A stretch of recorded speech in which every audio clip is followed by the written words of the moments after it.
திருமணத்துக்கு மும்பை போனாருங்கிறது ஏன் மேற்கோள் காட்டுறீங்க? ஸ்டாலின் இந்த திருமணத்துக்கு போலையா?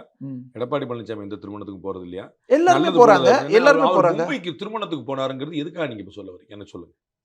தேர்தல் இது வேலை என்ன இது என்ன என்னன்னா இது என்ன சிந்தனை இது? இது என்ன என்னன்னா சிந்தனை? என்னன்னா சார் பர்சனல் லைஃபுக்கு ஓவரா இம்பார்ட்டன்ஸ் கொடுக்குறாரு. ஆனா பொலிட்டிக்கல் நான் லைஃப் கேக்குறேன், ஏன்னா யார் யாருடைய பொலிட்டிஷியன் பர்சனல் லைஃப் குடுக்கலன்னு சொல்லுங்க.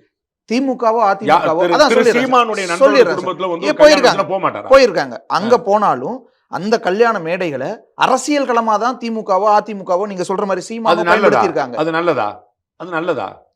கல்யாண வீட்ல போயிட்டு வந்து அவன் நாசமா போயிருவான், இவன் செத்து போயிருவான், இவன் வந்து ஜெயிக்க மாட்டான், இவன் விளங்க மாட்டான் அப்படி சொல்றதா தங்களுடைய மங்கள கொள்கைகளை வார்த்தைகள் பேசியிருக்காங்க. பேசக்கூடிய இடங்கள்ல தங்களோட கொள்கைகளை பேசியிருக்காங்க. இது என்னங்க கொள்கை உங்களுக்கு? என்ன கோட்பாடு? உங்களுக்கு திருமண வீட்டை கல்யாண வீட்டை தமிழ்நாட்டு அரசியல் களம் கடந்த 60-70 அது வருஷமா பெருமையா? தான் சார். அது 60 வருஷமா நிறைய நடந்திருக்கு. ஊழல் அதிகமா இருக்கு, கொலை அதிகமா இருக்கு, பாலியல் முயற்சி அதிகமா இருக்கு.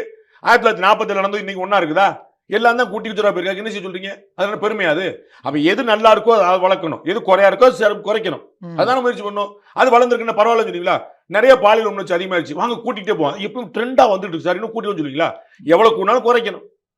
தவறுகள் எல்லாம் சரி செய்யணும். திருமண வீடுகளை ஒரு இதா பயன்படுத்திக்கிறது தவறா? என்ன பேசுறீங்கன்னு சொல்லுங்க. நீங்க திருமண வீட்டுல அமங்கல வார்த்தைகள் பேசப்படலன்னு சொல்லுங்க.